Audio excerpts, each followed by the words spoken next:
Hello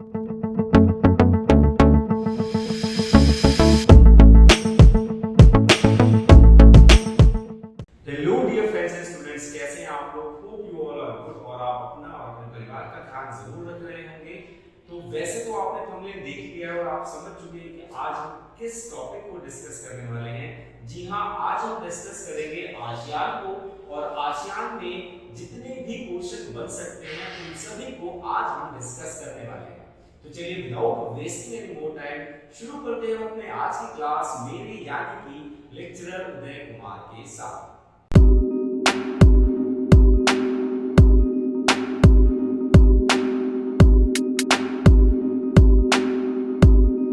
तो चलिए सबसे पहले जान लेते हैं कि आसियान का पूरा नाम क्या है, आसियान का फुल फॉर्म क्या है।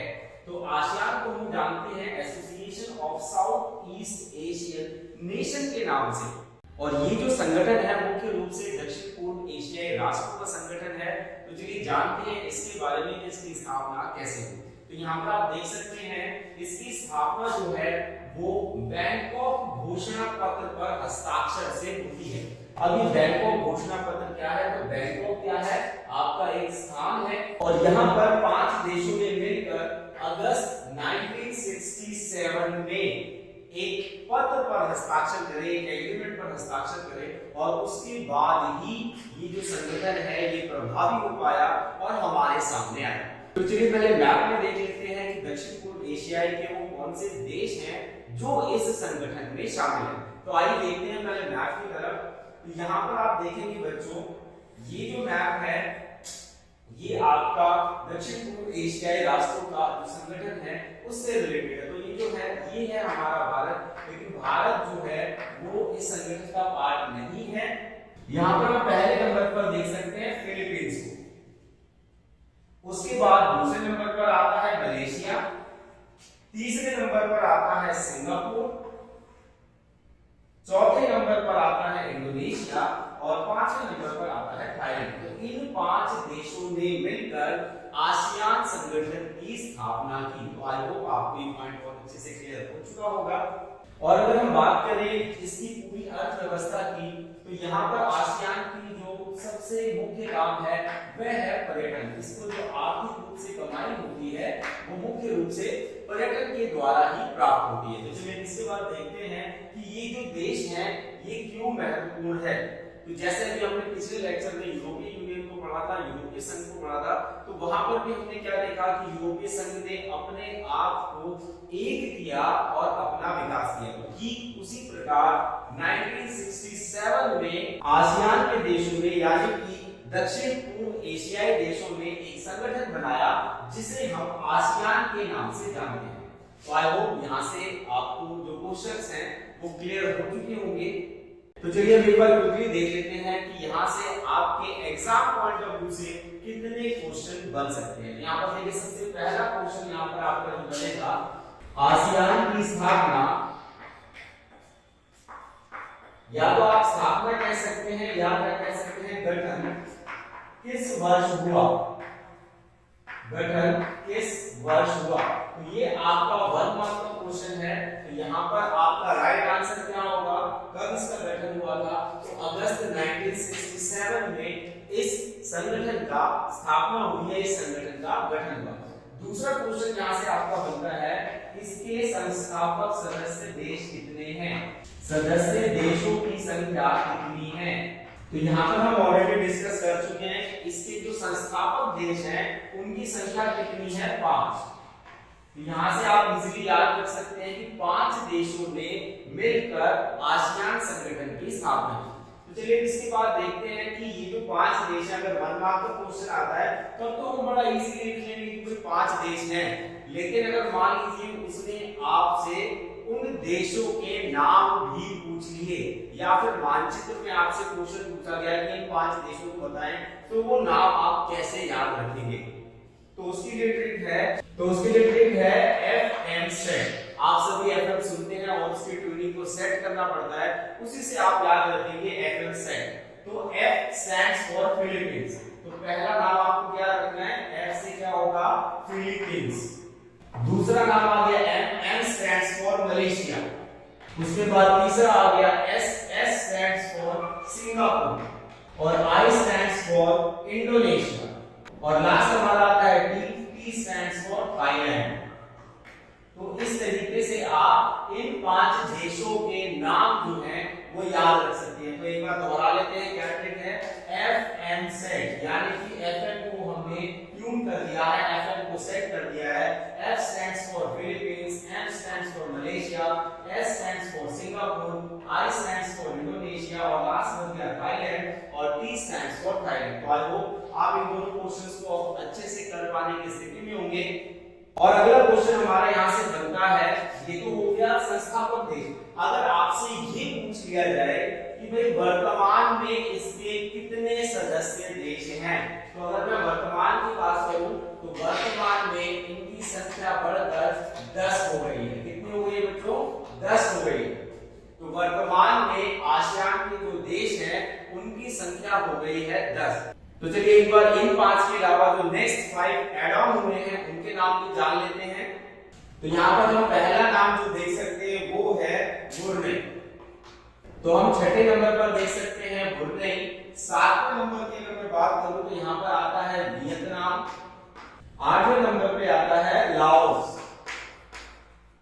वही 9वें नंबर की बात करूं तो 9वें स्थान पर आता है म्यांमार और 10वें नंबर पर जो देश आता है उसका नाम है कंबोडिया। तो आई होप आपको ये पूरे 10 के 10 जो देशों के नाम हैं, जो आसियान के देश हैं, जो आसियान संगठन में शामिल है, उनका नाम भली भांति ज्ञात हो गया होगा। तो यहाँ से जो हमारा क्वेश्चन बनता है स्टूडेंट्स की, वर्तमान में कितने देश हैं? तो वर्तमान में इन देशों की संख्या 10 हो गई है, संस्थापक देश 5। और अगर मैं ब्रुनेई की बात करूं तो ब्रुनेई आसियान में 1984 में शामिल हुआ। तो यहाँ पर एक क्वेश्चन बन सकता है कि ब्रुनेई आसियान में किस वर्ष शामिल हुआ? तो आप देखेंगे 1984 में जो है वो ब्रुनेई आसियान के संगठन में शामिल हो गया। चलिए इसके बाद देखते हैं वियतनाम कब शामिल हुआ। तो यहाँ पर वियतनाम शामिल हुआ 1995 में। तो यहाँ से भी आपका एक क्वेश्चन बन सकता है कि वियतनाम जो है वो आसियान में किस वर्ष शामिल हुआ? तो आपका जवाब रहेगा 1995 यानी कि 1995। उसके बाद अगर मैं लाओस और म्यांमार की बात करूं तो ये इस संगठन में 1997 में शामिल हुए। तो यहाँ से आपको क्वेश्चन बनता है ऐसे 2 देशों के नाम बताओ जो 1997 में आसियान में सदस्य बने। तो आपका आंसर रहेगा लाओस और म्यांमार। उसके बाद हमारा लास्ट ऑप्शन बच जाता है कंबोडिया। कंबोडिया सबसे अंत में जुड़ा और वो जुड़ा 1999 में। तो यहाँ पर आपको ध्यान रखना है कि अगर आपसे क्वेश्चन पूछा गया है कि 1999 में आसियान में कौन सा देश शामिल हुआ, तो आपका आंसर रहेगा कंबोडिया। तो चलिए इसलिए आप इसका एक स्क्रीनशॉट ले लीजिए ताकि आप बाद में भी इसे पढ़ सकें। उसके बाद हम लेक्चर को कंटिन्यू करेंगे। अब यहाँ पर सवाल आता है कि ये जो नए देश हैं ये क्यों इस संगठन में जुड़े। तो आप यहाँ पर इसके लिए देख सकते हैं कि 1990 के दशक की बात करें, कब की बात करें? 1990 के दशक की बात अगर मैं करूं तो इस दशक में कौन कौन सी घटनाएं जो घट रही थी? तो वियतनाम युद्ध का अंत हो गया 1990 में। मोस्ट इंपॉर्टेंट है, आप इसको ध्यान रखेंगे। जो वियतनाम में युद्ध चल रहा था, उसका क्या हो गया? अंत हो गया था। और 1990 के जस्ट बाद देखिए 1991 में जो हमारा कोल्ड वॉर था, जो हमारा शीत युद्ध था, उसका भी अंत हो गया। तो इस प्रकार की घटनाओं ने आसियान से संबंधित देशों को बढ़ावा दिया और उसी कारण ये जो नेक्स्ट 5 कंट्रीज हैं वो आसियान में शामिल हुए। तो ये जो कंट्रीज हैं ये आसियान में शामिल हुई। जल्दी से आप इसका एक स्क्रीनशॉट ले लीजिए, उसके बाद हम लेक्चर को आगे बढ़ाएंगे। तो आई होप आपने इसका स्क्रीनशॉट ले लिया होगा। तो चलिए इसी के साथ चलते हैं नेक्स्ट पॉइंट की तरफ, जिसे हम आसियान शैली के नाम से जानते हैं।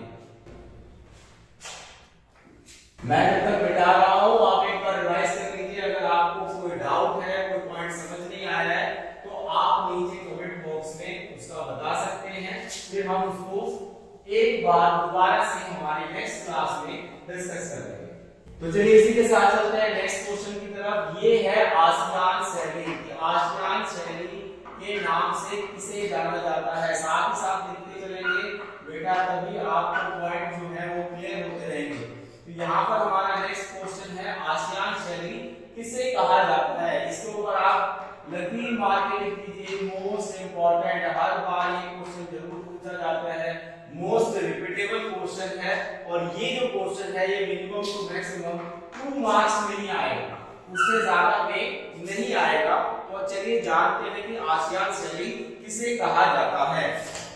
जल्दी जल्दी नोट डाउन करेंगे बेटा। औपचारिक टकराव रहित सहयोगात्मक मेल मिलाप का नया उदाहरण पेश करके आसियान ने बहुत नाम कमाया, बहुत नाम कमाया।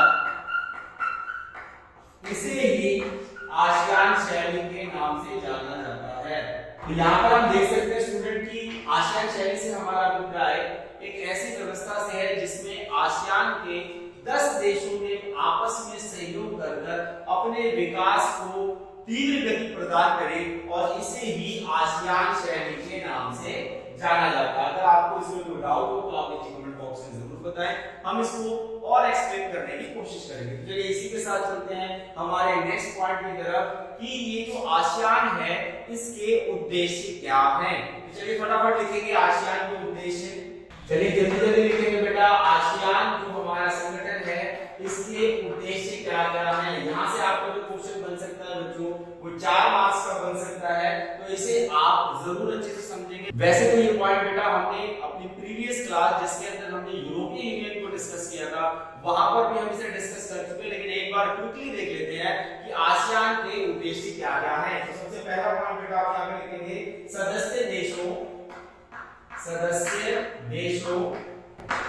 यानी कि जो आसियान के सदस्य देश हैं, सदस्य देशों के बीच आर्थिक विकास को बढ़ावा देना। किसको बढ़ावा देना? शाबाश, आर्थिक विकास को बढ़ावा देना। क्लियर होने बाद बेटा सेकंड पॉइंट के रूप में आप लिख सकते हैं सामाजिक एवं सांस्कृतिक विकास को बढ़ावा देना। क्योंकि ये सारे जो देश हैं ये कल्चरली बहुत डेवलप्ड हैं, तो ये अपने सांस्कृतिक विकास को बढ़ावा देने के लिए हमेशा तत्पर रहते हैं, यानी कि अपना विकास करना चाहते हैं। तो ये 2 पॉइंट हो गए। थर्ड पॉइंट के रूप में हम देख सकते हैं कानून का शासन। तो ऐसा नहीं है कि अलग-अलग देश हैं, अलग-अलग संस्कृतियां हैं तो हम कानून का उल्लंघन करें। तो यहाँ पर कानून के शासन जिसे हम रूल ऑफ लॉ के नाम से जानते हैं, तो कानून का जो हमारा शासन है उसे भी हमें बनाए रखना है, ये भी इसका एक प्रमुख उद्देश्य है। तो इसी के साथ चलते हैं नेक्स्ट पॉइंट की तरफ। चौथे पॉइंट में हम देख सकते हैं कि यूएन के सभी नियमों का पालन, यूएन के सभी नियमों का पालन जो है वो आसियान देशों के द्वारा किया जाता है। यानी यूएन ने जो भी नियम बना रखे हैं, जो भी कानून बना रखे हैं, ये आसियान जो संगठन है उसका उल्लंघन नहीं करता है। और नेक्स्ट पॉइंट के रूप में हम देख सकते हैं क्षेत्रीय शांति। नंबर 5 में हम देख सकते हैं कि जो हमारी क्षेत्रीय शांति है, क्षेत्रीय शांति को विकसित करना, क्षेत्रीय शांति को विकसित करना भी आसियान का एक प्रमुख उद्देश्य है। और यहाँ पर हम लास्ट पॉइंट में देख सकते हैं जिसे हम स्थायित्व कहते हैं कि स्थायित्व का विकास करना, स्थायित्व का विकास करना भी आसियान का एक प्रमुख उद्देश्य है। तो यहाँ पर देखिए हमने 6 पॉइंट लिखे हैं, आप उनमें से कोई भी 4 पॉइंट जरूर याद रखें। और अगर आपके पेपर में क्वेश्चन आ रहा है कि आसियान के उद्देश्यों को बताएं और 4 मार्क्स का क्वेश्चन है, तो इन 4 पॉइंट्स को आप लिखकर एक्सप्लेन कर सकते हैं। तो आई होप आपको यहाँ तक की जो कहानी है, हमारे उद्देश्यों की जो कहानी है वो समझ आ गई होगी। तो आज की क्लास में बस इतना ही। मिलते हैं आपसे नेक्स्ट क्लास में जहां पर हम इस लेक्चर को कंटिन्यू रखेंगे और वहां पर हम डिस्कस करेंगे आसियान के 3 बेसिक पिलर्स का और साथ ही साथ आसियान के लक्ष्य और प्रासंगिकता की भी हम चर्चा करेंगे। तो तब तक के लिए जय भीम, जय भारत।